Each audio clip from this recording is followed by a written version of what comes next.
Esse relato chegou até nós através de um inscrito do nosso canal, morador de Barão de Grajaú há mais de 60 anos. Segundo ele, um porco. Apenas um porco fugido numa manhã de setembro de 1958, na pacata Barão de Grajaú, divisa entre Maranhão e Piauí. Quem poderia imaginar que um animal de 80 quilos, procurando milho numa roça alheia, desencadearia a guerra familiar mais brutal que o Médio Parnaíba já presenciou? Que um simples buraco na cerca se transformaria numa vendetta de 3 décadas que custaria 52 vidas e transformaria prósperas fazendas em cemitérios a céu aberto. Esta é a história real dos Jorge e dos Branco, duas famílias que por quase 30 anos se exterminaram até o último homem numa região onde a palavra de um coronel valia mais que qualquer papel assinado em cartório. Uma tragédia que começou com um animal perdido e terminou com gerações inteiras enterradas na terra vermelha do Cerrado Maranhense, transformando uma próspera região rural numa terra de ninguém, onde crianças aprenderam a atirar antes de aprender a ler e onde mães enviuvaram antes dos 25 anos. Durante 3 décadas, Barão de Grajaú se transformou num verdadeiro campo de batalha. Fazendas inteiras foram abandonadas. Casas viraram ruínas. O progresso parou. 52 pessoas morreram diretamente nesta guerra. 3 gerações de crianças cresceram conhecendo apenas o ódio e a vingança. Tudo por causa de um porco que fugiu numa madrugada e decidiu se banquetear na roça errada. Um animal que se perdeu e se transformou no estopim da vendetta mais sangrenta que o interior brasileiro já presenciou. Se você acha que conhece histórias de vingança no sertão, se pensa que já viu de tudo quando o assunto é ódio entre famílias, prepare-se, porque esta história vai te deixar sem palavras, vai te fazer questionar até onde a sede de vingança pode levar o ser humano, vai te mostrar como um mal-entendido simples, uma vez iniciado, jamais pode ser controlado. Barão de Grajaú, setembro de 1958. Uma daquelas cidades que ficavam no meio do nada e eram o centro de tudo ao mesmo tempo. Encravada numa região de transição onde o Cerrado Maranhense se misturava com a Caatinga piauiense, cortada por uma BR-230, que na época ainda era mais promessa que realidade, cercada por chapadas imensas cobertas de capim que se estendia até onde a vista alcançava, pontilhadas por veredas de buriti e pequenos rios que viravam fio de água na estiagem. Era uma cidade que vivia do ritmo lento do gado e do babaçu, onde todo mundo se conhecia desde o berço, onde as fofocas corriam mais rápido que os cavalos que galopavam pelas estradas de terra vermelha e onde 2 famílias controlavam praticamente todos os aspectos da vida local, os Jorge e os Branco. Coronel Sebastião Jorge, 62 anos. Era o tipo de homem que, quando entrava num ambiente, todos paravam para cumprimentá-lo. Alto, magro, bigode grisalho sempre aparado com capricho, botinas de couro de jacaré que mandava fazer em Teresina, dono da fazenda Boa Vista, 15.000 hectares de terra boa para gado, 2.000 cabeças de zebu que pastavam livres nas chapadas sem fim. A casa-sede da fazenda parecia um palácio sertanejo, com 12 cômodos e uma varanda que dava vista para o rio Parnaíba, serpenteando entre os buritis. Sebastião era da velha escola, coronel de verdade que havia servido na Revolução de 1930 ao lado de Getúlio Vargas, homem de palavra empenhada e punho firme que, quando falava, todo mundo escutava e, quando decidia alguma coisa, virava lei na região. A família Jorge tinha tradição de 4 gerações na região. O bisavô havia chegado do Ceará em 1880, fugindo da Grande Seca, numa época em que bastava chegar primeiro e fincar a estaca para demarcar terras que se perdiam no horizonte. Sebastião tinha 6 filhos homens, todos criados para serem continuadores do nome e da tradição familiar. Raimundo, de 38 anos, vaqueiro experiente e braço direito do pai. Antônio, de 35, que cuidava da política e dos negócios. Francisco, de 32, especialista em cavalos que conhecia cada animal pelo nome. João, de 29, conhecido em 3 estados pela pontaria certeira. Pedro, de 27, o mais estudado, que havia passado 2 anos em São Luís, e o caçula Joaquim, de 24 anos, considerado o mais valente de todos. Do outro lado da BR-230, a exatos 18 quilômetros da sede da Fazenda Boa Vista, ficava o território dos Branco. Major Lindolfo Branco, 58 anos, era em tudo diferente do Coronel Sebastião, mas igualmente poderoso. Baixo, atarracado, barba sempre bem feita, chapéu de feltro que nunca saía da cabeça mesmo no calor escaldante do meio-dia sertanejo, proprietário da Fazenda Santa Rita, 12.000 hectares de boa terra, onde 1.800 cabeças de gado Nelore pastavam livres, e o mais importante, dono da única casa de farinha industrial da região, que processava mandioca de 50 pequenos produtores num raio de 100 quilômetros. Lindolfo também era homem de guerra. Havia lutado na Revolução Constitucionalista de 1932 do lado paulista, contra Getúlio. Esta diferença política antiga criava uma rivalidade cordial mas constante com Sebastião Jorge, uma competição que divertia a cidade inteira e dava assunto para as rodas de conversa por semanas.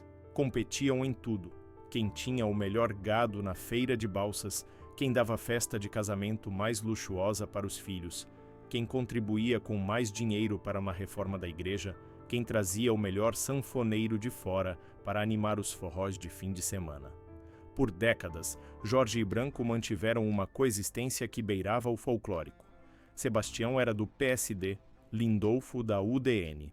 Nas discussões políticas da Câmara Municipal, os debates esquentavam, gritos ecoavam pelo prédio, mas sempre dentro dos limites da civilidade sertaneja. Cumprimentavam-se educadamente na rua, participavam dos mesmos eventos sociais e religiosos, até faziam negócios um com o outro quando a situação convinha a ambos. A rivalidade era mais uma performance pública do que ódio verdadeiro. Até que chegou aquela maldita manhã de 15 de setembro de 1958. Dona Raimunda Branco acordou às 5 da manhã, como sempre fazia há 30 anos, com o canto do galo e o cheiro de café coado na hora que subia da cozinha.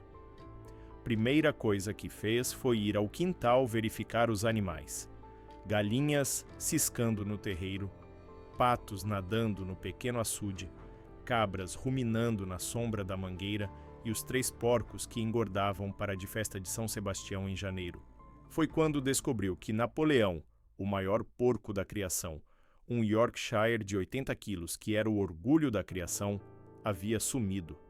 A cerca dos fundos estava derrubada. Pedaços de arame farpado espalhados pelo chão vermelho, mourões arrancados, terra revirada.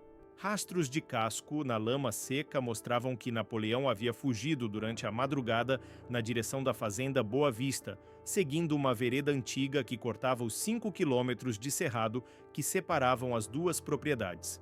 Lindolfo se vestiu às pressas quando a mulher o acordou.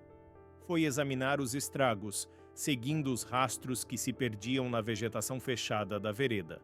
A cerca havia sido derrubada durante a madrugada, provavelmente por algum animal maior que passou correndo. Podia ter sido uma anta, um veado grande, até mesmo uma onça perseguindo uma presa. Napoleão, aproveitando a brecha, havia seguido o instinto e o cheiro de milho maduro que o vento trazia da direção da roça do Jorge. Raimunda, vou mandar os meninos procurarem antes que esse porco chegue na plantação do Sebastião e cause problema. Mas era tarde demais. Napoleão havia caminhado a noite toda, guiado pelo faro apurado que o levou direto ao meio da roça de milho do coronel Sebastião Jorge. Quando Raimundo Jorge fez a vistoria matinal da plantação, às 7 horas da manhã, com o sol ainda baixo, tingindo tudo de dourado, encontrou um cenário de destruição total. Napoleão havia passado a noite inteira se banqueteando. 50 metros quadrados de milho pisoteado, espigas arrancadas do pé e espalhadas pelo chão. Sulcos profundos na terra onde o porco havia fuçado procurando raízes, estragos que representavam pelo menos 200 cruzeiros de prejuízo, numa época em que 200 cruzeiros compravam uma vaca boa. E o pior, Napoleão ainda estava lá, deitado na sombra de um pé de pequi, barriga estufada, completamente satisfeito com o banquete, olhando para Raimundo com aquela cara de inocência que só os porcos sabem fazer. Raimundo Jorge, homem de temperamento explosivo que não costumava pensar duas vezes antes de agir, sentiu a raiva subir como maré de Cisígia. Pegou a espingarda calibre 16 que sempre levava nas rondas matinais, mirou na cabeça de Napoleão e puxou o gatilho. O tiro ecoou pela manhã silenciosa, assustando bem-te-vis e sanhaços. Napoleão morreu na hora, sem nem ter tempo de grunhir. Quando Manuel e José Branco chegaram à roça dos Jorge, às 10 da manhã, seguindo os rastros óbvios que Napoleão havia deixado pela vereda, encontraram Raimundo limpando a espingarda, sentado num tronco caído, fumando um cigarro de palha ao lado da carcaça ensanguentada do porco. "E esse porco destruiu minha roça toda", disse Raimundo, sem levantar os olhos da arma que lubrificava com óleo de mamona. "Fiz o que tinha que fazer. Você matou nosso porco sem conversar", respondeu Manuel, tentando manter a calma que aprendera com o pai em décadas de negociações. "Podia ter mandado chamar a gente, podia ter tocado o animal de volta. Porco dos outros na minha roça vira caça. Lei do sertão desde que mundo é mundo. Desde quando Jorge faz lei sozinho?" A discussão esquentou sob o sol que já castigava forte mesmo sendo manhã. José Branco, mais temperamental que o irmão, com sangue quente herdado do avô materno que havia sido pistoleiro famoso nos tempos do cangaço, avançou em direção a Raimundo com o punho cerrado. "Você vai pagar esse porco, Jorge. Era o melhor da criação. Valia 150 cruzeiros limpos. Não pago é nada. Quem tem que pagar é vocês, pelo prejuízo na minha roça. E ainda vou cobrar o trabalho de limpar essa sujeira toda." Foi quando José cometeu o erro fatal que mudaria o destino das duas famílias para sempre. Cego de raiva, empurrou Raimundo Jorge com as duas mãos no peito. No sertão dos anos 1950, empurrar um homem era desafio mortal, ofensa que só se lavava com sangue.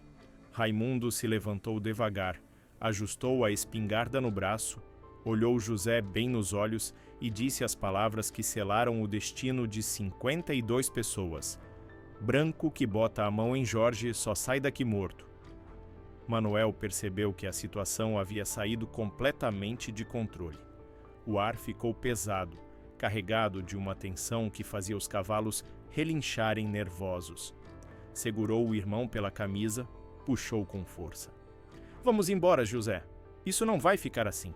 Mas vamos embora." Quando os irmãos Branco saíram da roça, levando a carcaça de Napoleão numa carroça puxada por 2 burros, o barulho das rodas de madeira rangendo na terra seca ecoava como um presságio de morte. Raimundo Jorge cavalgou direto para a casa-sede da fazenda Boa Vista. Precisava contar ao pai o que havia acontecido. Precisava do conselho do velho coronel que havia passado a vida inteira resolvendo conflitos no sertão. Coronel Sebastião escutou o relato em silêncio, fumando um cigarro de palha na varanda espaçosa, olhando as chapadas que se perdiam no horizonte, pensando em todas as implicações daquele episódio aparentemente simples. Quando Raimundo terminou de contar, o velho coronel ficou pensativo por longos minutos, como sempre fazia antes de tomar decisões importantes. "Meu filho, você fez certo matando o porco. Animal dos outros na nossa terra vira caça mesmo, mas errou deixando eles levarem a carcaça. Agora eles vão dizer que roubamos o porco deles, que matamos animal alheio por maldade. Pai, eles que vieram atrás. Eu só defendi nossa propriedade." "Sei disso, filho, mas os brancos são orgulhosos como nós. Vão querer satisfação. E quando o branco quer satisfação, a coisa fica feia." Sebastião Jorge conhecia bem Lindolfo Branco. Tinham a mesma idade, a mesma formação militar, o mesmo código de honra sertanejo que não admitia desfeita sem resposta. Se a situação não fosse contornada rapidamente, com habilidade e diplomacia, podia virar tragédia que marcaria a região para sempre. No mesmo dia, quando o sol já se punha tingindo o céu de vermelho sangue, Coronel Sebastião mandou Joaquim, o filho caçula, levar um recado para Major Lindolfo. A mensagem era simples e direta, escrita em papel de carta com o timbre da fazenda. Lamento o mal-entendido de hoje. Podemos conversar como homens de bem que sempre fomos. A resposta veio no dia seguinte, trazida por um vaqueiro que cavalgou os 18 quilômetros debaixo de um sol que derretia até as pedras. Conversa não ressuscita porco morto nem apaga ofensa recebida. Era a declaração de guerra. No sertão, quando duas famílias poderosas decidem que não há mais espaço para as duas na mesma terra, o sangue começa a correr e só para quando não sobra ninguém para continuar lutando. A tensão durou 3 semanas que pareceram 3 anos. Jorge e Branco pararam de se cumprimentar na cidade. Evitavam passar perto um do outro na feira semanal. Mandavam recados através de terceiros. Os vaqueiros das duas fazendas evitavam se encontrar nas estradas poeirentas. Mudavam de direção quando viam cavaleiros da família rival no horizonte. As mulheres das famílias cancelaram visitas sociais que duravam décadas. Suspenderam a tradição de trocar doces nas festas religiosas. Barão de Grajaú inteira sentia que algo estava prestes a explodir. Uma tensão elétrica no ar que fazia até os animais ficarem inquietos. A explosão veio numa sexta-feira de outubro, durante a feira semanal na praça central da cidade, quando o movimento estava no auge e meio mundo estava na rua fazendo compras e colocando a conversa em dia. José Branco estava comprando munição na loja do seu Manuel Ferreira, enchendo os bolsos da jaqueta de couro com cartuchos de espingarda, quando avistou João Jorge do outro lado da praça, conversando animadamente com os vaqueiros ao lado da barraca de rapadura. A raiva acumulada de 3 semanas, o orgulho ferido, a humilhação de ter levado desaforo sem dar resposta, tudo isso ferveu de uma vez na cabeça de José, como água em panela de pressão. José atravessou a praça a passos largos, empurrando pessoas que faziam compras, derrubando uma barraca de frutas, espalhando laranjas pelo chão de terra batida. João Jorge viu o homem se aproximando com cara de poucos amigos e percebeu pelo jeito decidido, pela mão na cintura, que a conversa não seria amigável. "Jorge!" gritou José Branco no meio da feira, com uma voz que carregava 3 semanas de humilhação engolida. Todo mundo parou para ver. Barulho de conversa cessou instantaneamente. Até os burros pararam de mascar. "Vocês acham que são os donos desta terra?" "José, aqui não é lugar para conversar sobre isso", respondeu João, tentando acalmar os ânimos, olhando ao redor e vendo que tinha público demais para uma discussão particular. "Vamos conversar em outro lugar. Lugar é onde a gente se encontra. Seu irmão matou nosso porco como se fosse bandido qualquer, humilhou nossa família na frente da cidade toda. Agora vou mostrar como Branco trata desaforo." José Branco sacou uma faca de ponta com cabo de chifre, lâmina de 20 centímetros que brilhou sob o sol forte do meio-dia. João Jorge, mais rápido que uma cobra no bote, sacou o revólver Smith & Wesson, calibre 38, que sempre carregava no coldre de couro trabalhado. O primeiro tiro ecoou pela praça às 11h15 da manhã de 6 de outubro de 1958, data que ficaria gravada para sempre na memória de Barão de Grajaú. José Branco caiu entre os tomates e as cebolas da feira, uma bala no peito que perfurou o coração, sangue se espalhando pela camisa branca que a mãe havia passado de manhã com capricho especial. Morreu em menos de 2 minutos, chamando pelo pai, pelo irmão, por Nossa Senhora, aos 31 anos, deixando uma noiva que havia pedido em casamento na semana anterior e que já escolhia o vestido para o casamento marcado para dezembro. João Jorge fugiu a cavalo antes que alguém reagisse, galopando pela estrada poeirenta numa nuvem vermelha que grudava no suor do cavalo e na roupa do cavaleiro, levando a notícia que mudaria tudo. A primeira morte estava consumada. No sertão, sangue chama sangue. A guerra havia começado. O funeral de José Branco foi o maior que Barão de Grajaú já havia presenciado. 300 pessoas vindas de 5 municípios, gente que viajou dias para prestar as últimas homenagens e para escolher lados numa disputa que estava prestes a consumir a região inteira. O cortejo percorreu a cidade toda antes de chegar ao cemitério, numa procissão lenta e solene que parecia não ter fim. Major Lindolfo, vestido de preto rigoroso que contrastava com a pele queimada de sol, não chorou publicamente. Manteve a compostura que aprendera na caserna décadas antes. Mas quando o caixão de madeira desceu a cova cavada na terra vermelha, fez um juramento que toda a cidade escutou e que ecoou pelas chapadas. Por alma do meu filho José, juro pela Virgem Santíssima que os Jorge vão pagar caro, muito caro. Sangue de branco não fica sem vingança. A resposta veio uma semana depois, numa emboscada cuidadosamente planejada na estrada da Mata do Angico, onde Francisco Jorge sempre passava levando sal para o gado nas pastagens distantes. 3 homens dos Branco esperaram desde antes do amanhecer, escondidos atrás de uma cerca de pedra seca, rifles preparados, paciência de caçador experiente. Quando Francisco apareceu na curva, montado no seu cavalo alazão predileto, 20 tiros cortaram a manhã silenciosa. Francisco não teve chance de sacar a arma, nem de entender o que estava acontecendo. Morreu crivado de balas aos 32 anos, deixando mulher grávida de gêmeos que nasceriam órfãos. A partir daí, a guerra escalou sem controle, cada morte gerando sede de vingança maior, cada funeral jurando mais violência. Em novembro de 1958, João Jorge matou Carlos Branco numa emboscada no açude da Mangabeira. 3 tiros de rifle que derrubaram o homem quando ia dar água aos cavalos. Em dezembro, Manuel Branco incendiou a casa de farinha do Jorge numa madrugada sem lua, fogo que consumiu equipamentos caros e 2 anos de estoque, prejuízo de 8.000 cruzeiros que representava a fortuna de uma família média. Em janeiro de 1959, Pedro Jorge e 2 vaqueiros atacaram a fazenda Santa Rita de madrugada, tiroteio que durou 2 horas e acordou a cidade inteira a 18 quilômetros de distância. Daniel Branco morreu defendendo a casa-sede.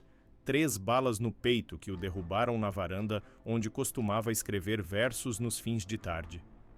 Em fevereiro, Major Lindolfo, cego de ódio e sede de vingança, mandou matar Joaquim Jorge quando saía da missa de domingo. 4 tiros nas costas na porta da igreja, sangue esparramando pelos degraus de pedra onde gerações haviam se casado e batizado filhos. O padre Sebastião, horrorizado com a profanação do lugar sagrado, fechou a igreja por 1 mês inteiro.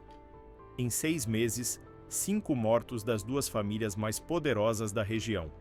As fortunas acumuladas em décadas começaram a ser consumidas na compra de armas e munições, no pagamento de pistoleiros, na manutenção de exércitos particulares que custavam mais que o faturamento das fazendas. A cidade mergulhou no terror que se espalhava como mancha de óleo. Comércio fechando cedo, escolas suspendendo aulas quando havia rumores de confronto próximo, famílias inteiras fugindo para Balsas e Teresina com o pouco que conseguiam carregar. As autoridades eram inexistentes ou compradas pelos próprios Jorge e Branco. O delegado aparecia uma vez por mês, olhava os cadáveres, fazia relatório burocrático e voltava para a capital sem investigar nada, sem prender ninguém, sem tentar parar a carnificina que crescia a cada semana. Em 1960, a guerra entrou numa nova fase quando começaram a morrer os patriarcas, os homens que haviam construído os impérios rurais e que representavam a última chance de paz através da diplomacia e do respeito mútuo acumulado em décadas. Coronel Sebastião Jorge foi morto numa emboscada na ponte do rio Cocal, quando voltava de uma viagem a São Luís, onde havia tentado comprar a paz através de intermediários políticos. Manuel Branco e 3 pistoleiros esperaram 6 horas escondidos na mata fechada da margem, suando debaixo do sol que derretia pedra, comidos por mosquitos e mutucas, até que o coronel apareceu na curva da estrada. 5 tiros de rifle derrubaram o homem do cavalo. Morreu aos 64 anos gritando o nome dos filhos, o sangue misturando com a água barrenta do rio que conhecia desde menino. Raimundo Jorge assumiu a liderança da família aos 40 anos, com o coração endurecido pela morte do pai e pelas perdas que não paravam de se acumular. Seu primeiro ato como novo patriarca foi planejar a vingança mais cruel que a região já havia presenciado: atacar durante a festa de casamento da filha de Lindolfo, violar a tradição sagrada de que casamentos eram território neutro, onde até inimigos mortais respeitavam a trégua. 15 de agosto de 1960. Fazenda Santa Rita estava em festa desde o meio-dia. Casamento de Maria Branco com um comerciante próspero de Floriano, união que representava nova aliança política e econômica para os Branco. 150 convidados vindos de 3 estados, sanfoneiro famoso trazido de Teresina, churrasco de 2 bois inteiros que assavam em espetos de aroeira sobre brasas que crepitavam desde o amanhecer. A festa estava no auge, música tocando, casais dançando no terreiro varrido e decorado com bandeirinhas coloridas, crianças correndo entre as mesas, velhos contando histórias de antigamente.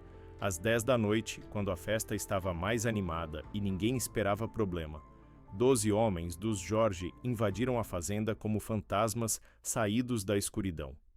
O massacre durou 20 minutos que pareceram horas eternas.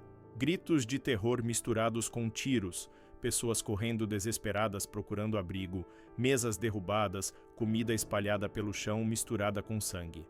7 mortos, incluindo o Major Lindolfo, que foi executado na varanda da própria casa onde havia criado os filhos e recebido amigos durante décadas. Maria Branco viu o pai morrer no dia do próprio casamento. O vestido branco salpicado de sangue. A festa transformada em velório, a lua de mel cancelada pelo luto. Imagem que carregaria pelo resto da vida, pesadelo que a visitaria todas as noites até o dia da morte. Com a morte de Lindolfo, Manuel Branco assumiu a liderança aos 34 anos, herdando não apenas as propriedades e os negócios, mas principalmente a responsabilidade de vingar uma família que havia perdido 3 gerações em 2 anos de guerra: pais, filhos, irmãos e primos mortos numa escalada de violência que parecia não ter fim. A guerra continuou pela década de 1960, marcada pela ascensão de uma nova geração que cresceu vendo pais e tios morrerem, que aprendeu a atirar antes de aprender a ler, que foi criada para uma única função: vingar os mortos da família e perpetuar o ódio que se tornara hereditário. João Branco, filho de José, tinha 8 anos quando viu o pai morrer na feira central da cidade. Em 1968, aos 18, era considerado o melhor atirador da região, capaz de acertar uma moeda atirada para o alto a 50 metros de distância.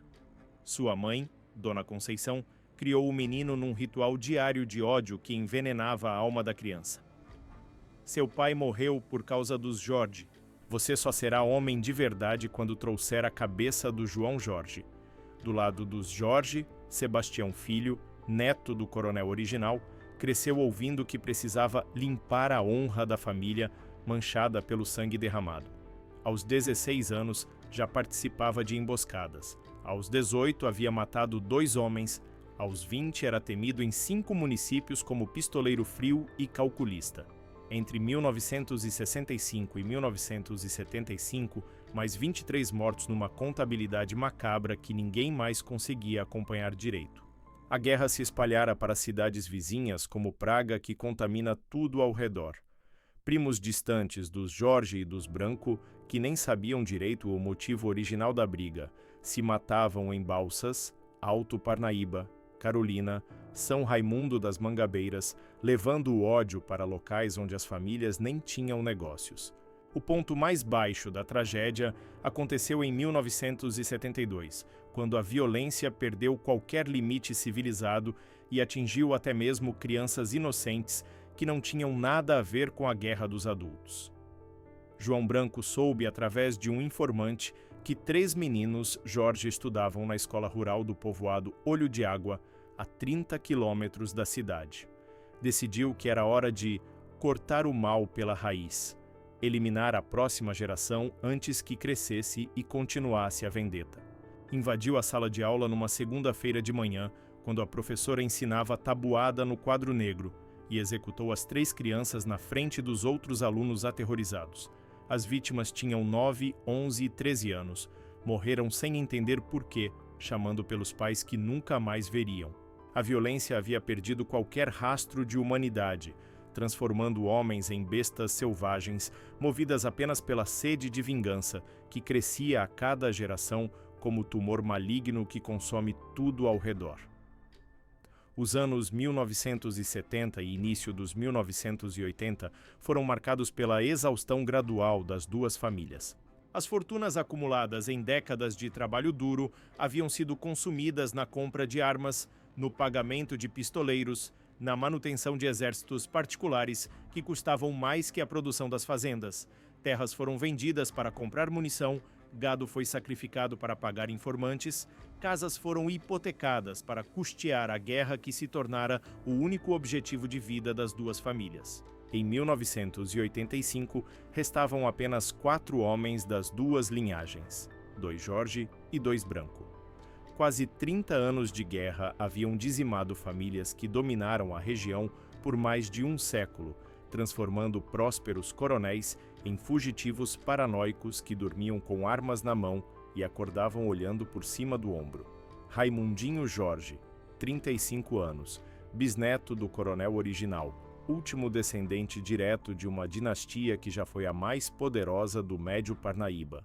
João Branco, 35 anos, filho de José, que cresceu alimentando ódio como se fosse pão de cada dia.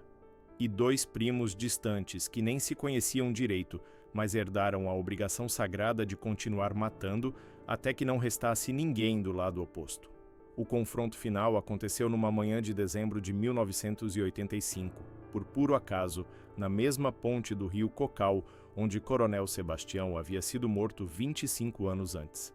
O destino parecia ter escolhido aquele local para encerrar uma história que começara com um porco perdido e se transformara na tragédia mais sangrenta do interior brasileiro. Raimundinho vinha de Balsas, onde havia tentado vender os últimos bens da família para conseguir dinheiro e fugir para Goiás, quando encontrou João Branco parado no meio da ponte. Os dois se reconheceram instantaneamente, mesmo que nunca tivessem conversado na vida. O ódio era hereditário, passado de pai para filho como herança maldita que não se podia recusar. Ficaram 5 minutos se encarando em silêncio absoluto, apenas o barulho da água correndo debaixo da ponte e o vento balançando as folhas dos buritis na margem. 3 décadas de guerra, 52 mortos, 2 famílias destruídas, uma região devastada, tudo concentrado naquele momento de tensão que parecia durar uma eternidade. Ambos sacaram armas ao mesmo tempo, movimento sincronizado como se tivessem ensaiado a vida inteira para aquele instante. 2 tiros ecoaram pelo Vale do Parnaíba, assustando garças que alçaram voo em pânico, cortando o silêncio da manhã como lâminas afiadas. Raimundinho morreu na hora. Bala no coração, último dos Jorge diretos. João Branco agonizou 2 horas ao lado do rio, sangue misturando com a água barrenta, chamando por filhos que nunca teve, por uma família que a guerra havia exterminado antes que ele pudesse constituir nova geração. Com essas mortes, as 2 linhagens principais estavam definitivamente extintas. Os primos sobreviventes, assustados com o que haviam presenciado, abandonaram a região na mesma semana. Venderam o pouco que restava por preços irrisórios e sumiram no mundo, tentando esquecer o sobrenome que se tornara sinônimo de morte e destruição. A guerra acabara por exaustão total. Não sobrou ninguém para continuar lutando. Hoje, quase 40 anos depois, Barão de Grajaú ainda carrega as cicatrizes que jamais cicatrizaram completamente. O cemitério da cidade tem uma ala inteira dedicada às vítimas da guerra, Jorge Chendes Branco, túmulos que se estendem por fileiras intermináveis. Cada cruz uma vida perdida numa vendeta que começou com um animal perdido. A fazenda Boa Vista, orgulho dos Jorge por 4 gerações, virou assentamento de reforma agrária onde famílias sem terra plantam mandioca, onde antes pastava o gado fino. A fazenda Santa Rita foi loteada e vendida para pequenos produtores que nem sabem da história de sangue que aquela terra presenciou. 52 mortos diretos, 2 famílias extintas, uma região economicamente destruída. Centenas de crianças que cresceram órfãs, milhares de pessoas que fugiram da violência e nunca mais voltaram. Tudo por causa de um porco que fugiu numa madrugada de setembro e decidiu se banquetear na roça errada. Esta história real nos mostra como pequenos desentendimentos podem virar guerras que duram décadas, como o orgulho sertanejo pode destruir gerações inteiras, como a sede de vingança se transforma numa maldição hereditária que passa de pai para filho até que não reste mais ninguém para carregar o ódio adiante. Nos ensina que algumas palavras, uma vez pronunciadas, jamais podem ser recolhidas, que alguns gestos, uma vez feitos, jamais podem ser desfeitos, que o preço da honra mal entendida pode ser alto demais para qualquer família pagar.